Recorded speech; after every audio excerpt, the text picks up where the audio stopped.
Have you ever tried to make sprig molds with these? Yeah, it doesn't really work. You and me, babe. You and me, babe. It's just nothing else like you. We're ready to go. Welcome to the inside of my house. Yes, there is some place besides the studio.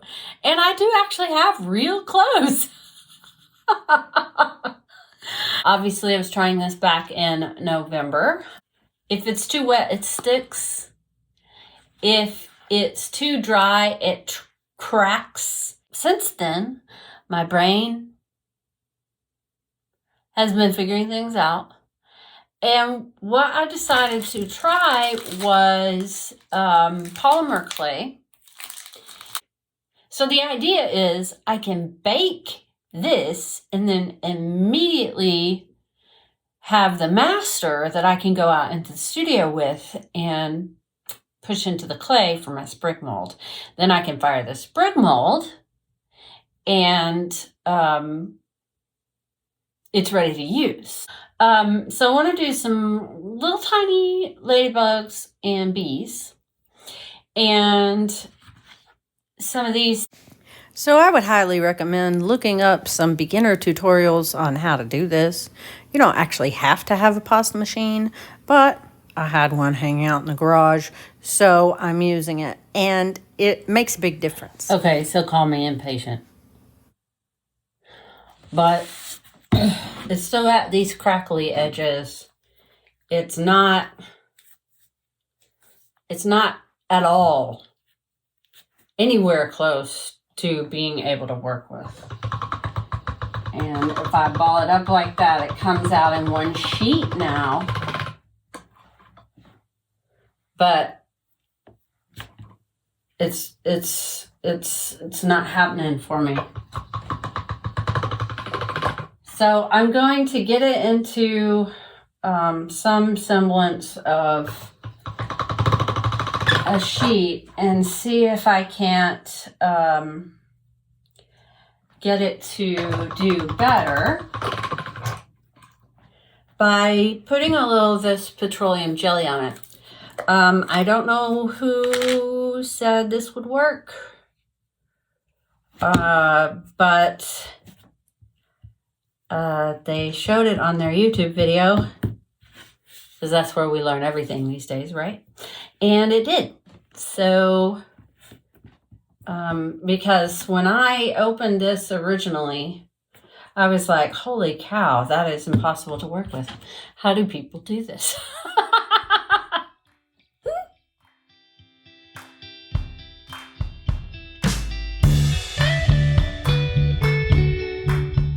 So it's doing a lot better now that I've put this stuff on it, but it's delaminating.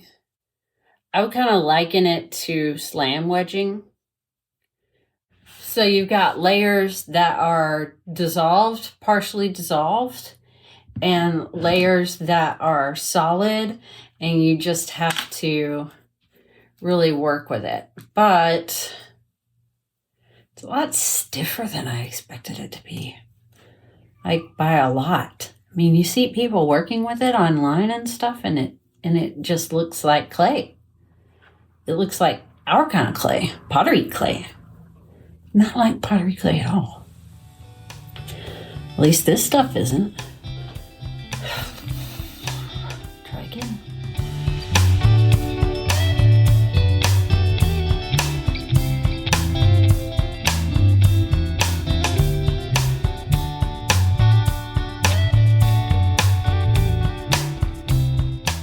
Okay, so now I have smooth corners right here. It's very sticky. I don't know if it's supposed to be sticky, but it's getting all over Herbert. Herbert's not real happy about that. It will also pick up all the dust that's on your pasta machine.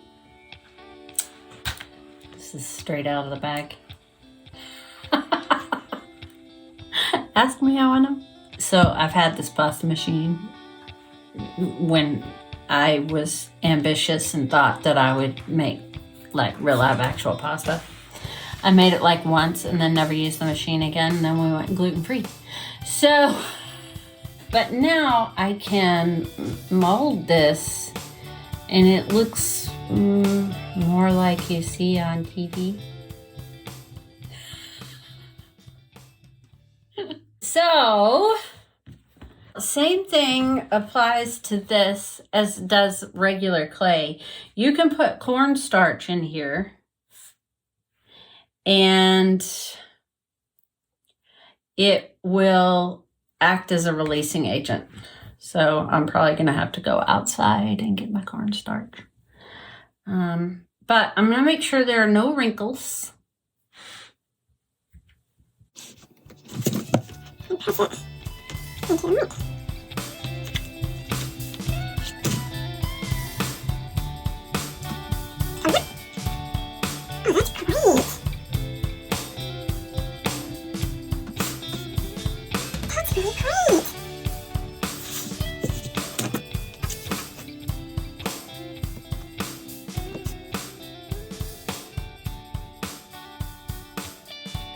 I might have to go outside and get some of my actual pottery tools.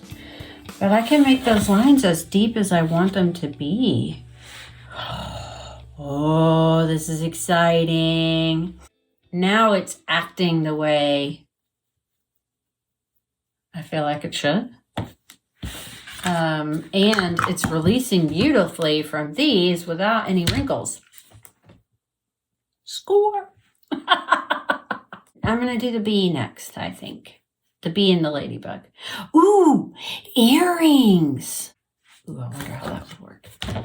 I could make pumpkin necklace with matching pumpkin earrings.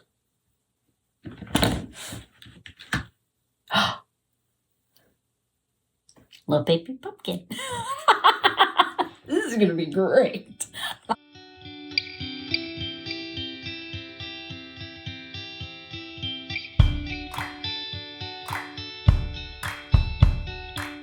So bees have 3 parts. They have the tail, they have a middle, and then they have their head.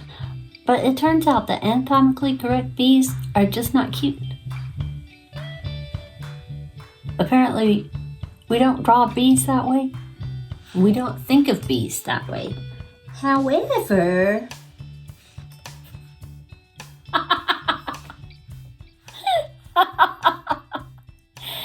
isn't he great?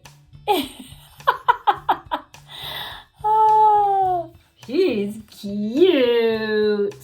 And he has a little match right here. He's gonna be cute. Those are gonna be cute. And those are kind of, I'm thinking matching earrings kind of a thing. This one's got a smaller body and bigger wings. He's different. I like fat bees.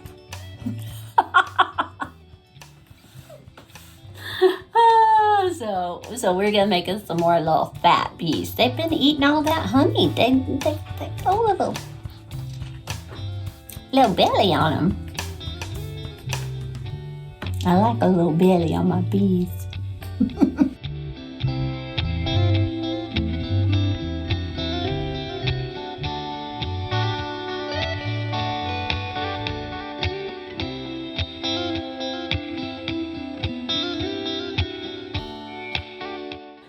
It leaves a film all over your hands.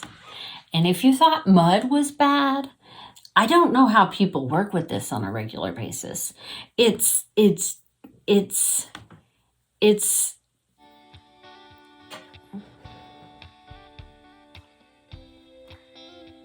not fun. To me, anyway.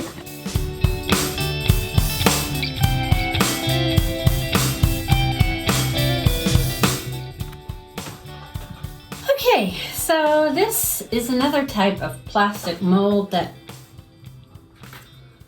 is really kind of hard to work with clay. So I was messing with it and I couldn't figure out how to work with it. And the problem is that it's really hard. This has a lot of detail in it.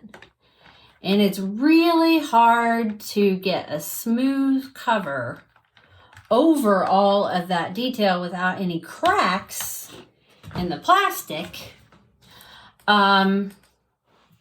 making problems, which is the same problem you have with clay made of dirt. Then it occurred to me as I was massaging my clay through my pasta machine, what if I put a strip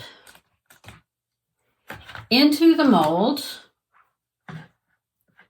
and then, so this has no wrinkles in it, right? And then just kind of haphazardly pressed more clay down in there on top of it.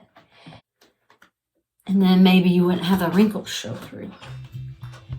So that's what we're trying. And it looks like I have a few air bubbles trapped in there, but please don't tear.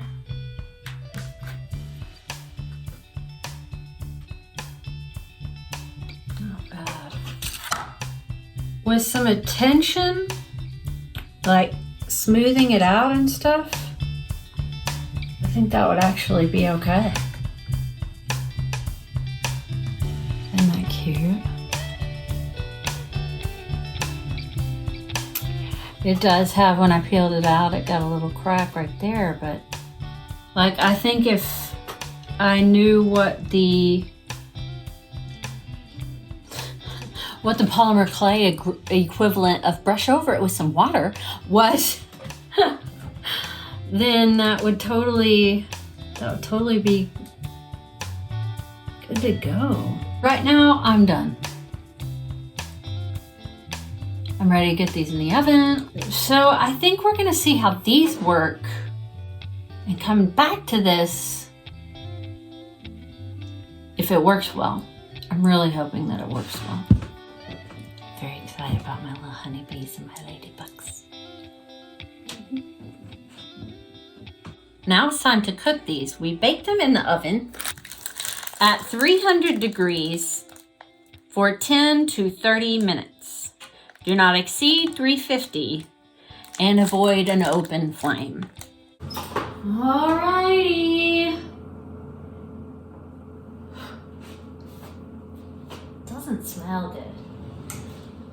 So I don't want to leave them in there too long. My hands still feel like they are caked in plastic. I don't know what to do. It says 10 to 30 minutes. That's a really long time. I guess I could always cook them some more, but I can't really uncook them. So I guess we'll take them out and let them cool.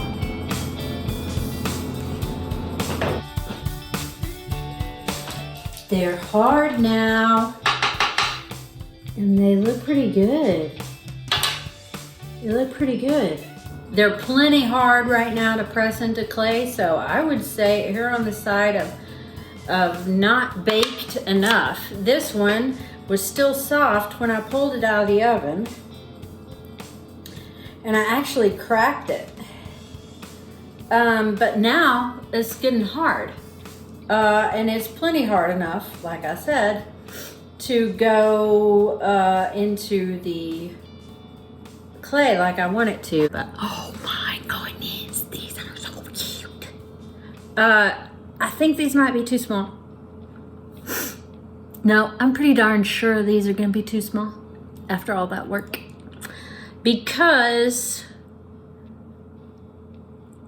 I still have to push these into the clay, fire that clay. After that clay is fired, it will shrink. And then I have to put clay into the sprig mold and then fire the piece, and it will shrink. But for now, I think we've got what we need to go ahead and see how these react with clay. So Everybody go dig up those molds that you have running around your house that did not work as sprig molds. Get a little bit of polymer clay because a little bit goes a long way. Make you some polymer clay sprigs that then will be your sprig master for your pottery sprig mold, which is what I plan on doing next. Very excited that I was able to make these work, but also very excited about those little bees and ladybugs because I don't necessarily have to have a mold in order to do some cute little plastic clay thing and then use that as obviously a sprig master. So thanks for coming, everybody. It's been a great day.